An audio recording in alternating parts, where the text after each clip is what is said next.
It's chess time. Don't forget to like and subscribe for more updates.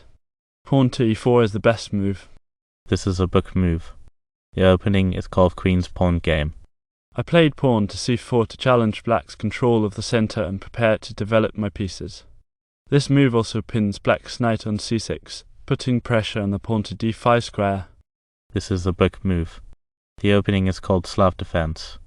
This is a book move. The opening is called Slav Defense, modern line. Developing the knight to a strong central square, preparing to control the pawn to d5 square and potentially attacking the white pawn on d4. Control of the center with f3, preparing to develop other pieces and supporting the pawn structure. This move also slightly weakens the kingside, but it's a common opening choice in the Slav defense. Solidifying pawn structure with e6, preparing to develop other pieces and control the center. This move also slightly weakens the kingside pawn structure, but it's a small price to pay for the long-term benefits of central control and piece development. I played pawn to b3 to prepare for the queenside expansion and control the pawn to d5 square, while also eyeing the potential pin on black's knight on d7.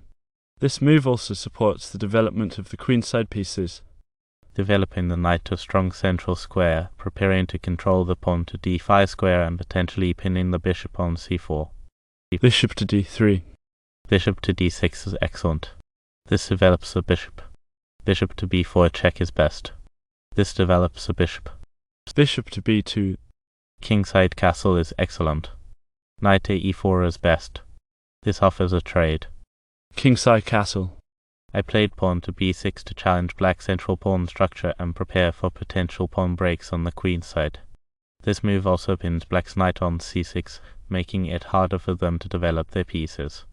Developing the knight to a strong central square, supporting the pawn on d4, and preparing to control the pawn to d5 square, while also eyeing the pawn to b5 square for potential development of the queenside pieces. Bishop to b7 is best.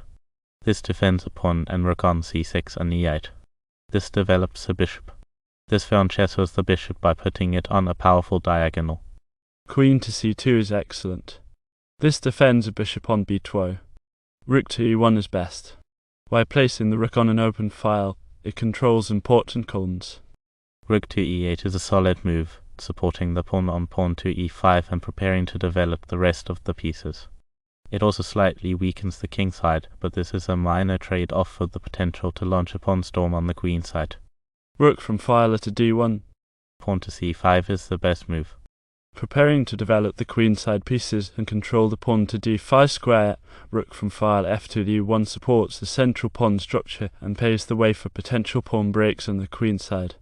Rook from file to d8 is a strong move, attacking the kingside pawns and preparing to develop the rest of the pieces. It also puts pressure on black's position, forcing them to respond to the attack. Pawn to h3 is excellent. Pawn to e4 is best. This offers a trade. Pawn to h6 is excellent. Pawn to a6 is best. Pawn to e4 is best. This offers a trade. Pawn captures on c4 is best. This is a trade. I played pawn captures on c4 to challenge black's control of the queen side and create space for my pieces to develop. The pawn to c4 push also pins black's knight on c6, making it difficult for them to defend against potential attacks on the queen side. Pawn to e5 is best. This offers a trade. Pawn to d5 is the best move. Pawn to a6 is best. Rook to c1. Knight to c5. Bishop to f1. Bishop to c8 is excellent. Queen to b8 is best. Pawn captures on c6. Queen captures on c6 is best. Knight to d5 is best. This offers a trade.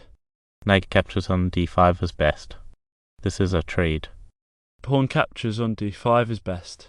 This attacks the queen. Queen to b7 is best. Bishop to f3 is best. Knight captures on e4 is excellent. Bishop to d7 is best. This develops a bishop. I played bishop captures on d6 to challenge black's pawn structure and create a potential weakness on the d file, while also putting pressure on the pawn to d5 pawn and preparing to develop the rest of my pieces. I played knight captures on d6 to challenge black's pawn structure and create a potential weakness on d5, while also putting pressure on black's position and preparing to develop other pieces. attacking the black pawn on f5, creating a potential weakness and gaining a strong initiative. The knight on pawn to e5 also puts pressure on the black position, forcing them to respond to the attack. Queen captures on d5. Knight to c6 is the best move. Bishop to f5. Rook from file e to d1. Bishop captures on c2 is best. This captures a higher value piece. Rook captures on d5 is the best move. I played bishop to e4 to challenge black's pawn structure and create space for my pieces to develop. The move also pins black's knight on s6, making it difficult for them to attack my bishop on c4. Rook from file d to d1 is the best move. I played bishop captures on c6 to gain a strong initiative and control of the queenside, pinning black's knight on pawn to c5 and preparing to develop my queenside pieces. This move also opens up the d file for my rook to potentially use later. I played rook captures on c6 to capture the pawn and open up the d file for my rook to potentially use in the endgame. This move also puts pressure on black's position and prepares to develop other pieces. Knight to e4 is the best move. The game is over. It ended in a draw.